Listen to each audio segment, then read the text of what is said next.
So dito guys, habang kami naglarang Game Classic sa Brawl, meron kami nakalaban na Fanny. At nagay nga pala siya dito. At dito guys, akala ko mabait siya. Ang kaso nga lang, nung napitas niya ako dito, bigla siyang bumalik. Tapos tinipihan niya ako. At ito yung sabi niya, ay natipihan. At parang pamilyar daw ako sa kanya, Regio daw. At na-target daw niya ako. At pagkatapos nun guys, habang kinukuha ko yung Apis dito, andito siya agad. Tapos kinibul-kibulan niya ako. At pagkatapos nun, ito yung sabi niya, balita daw niya, nandudurog daw ako ng mga top global. At itatry ko daw sa kanya kung gaya ko daw siya. At sa part na to guys, habang timing ako naglalakad, andoroon na pala siya. At nabigyan ko nga pala siya dito. Ang kaso nga lang, nabigyan din niya ako. At ito yung sabi niya, nakachamba daw ako. At lumipat na nga pala ako dito sa top. Ang kaso, andoroon na agad siya. Grabe, alam na alam. Tapos sabi niya, ano na. At dito guys, nakikable-cable niya sa base namin. Ay God!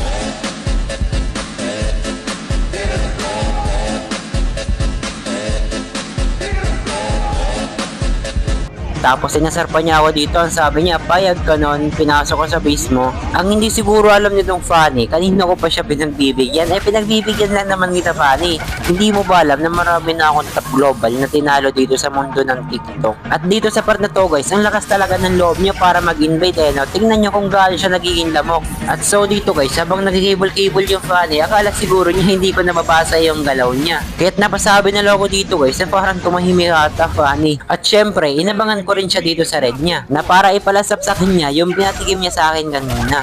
At syempre guys, pag napitas natin siya, tipihan din natin.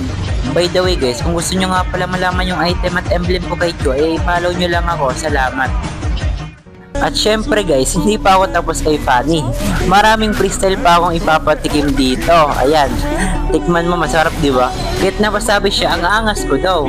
At syempre guys, dahil sinabihan tayo ng maangas, pinatikim ko siya dito ng double dash. Grabe, pati ako nagulat.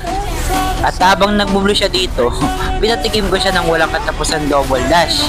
Triple pa ngayon Kahit napasabi siya dito, Malarejo daw. At syempre, dahil sinabihan tayo ng Malarejo ni Idol, mag-warning tayo sa kanya. Kaya sabi ko dito, warning freestyle. At pinakitaan ko siya dito ng signature moves. Signature moves pa lang yung pinapakita ko sa iyo, Idol. At dahil inamon mo ko kanina, nasabi mo, itataray ko yung lakas mo. Ayan na, umanda ka na. Guys, naghahanap nga pala ako ng mga top global. At i-comment nyo lang yan sa baba yung mga kilala nyong top global. At kapag nakalaban ko sila, ipapatikim ko sa kanila yung spawn trap.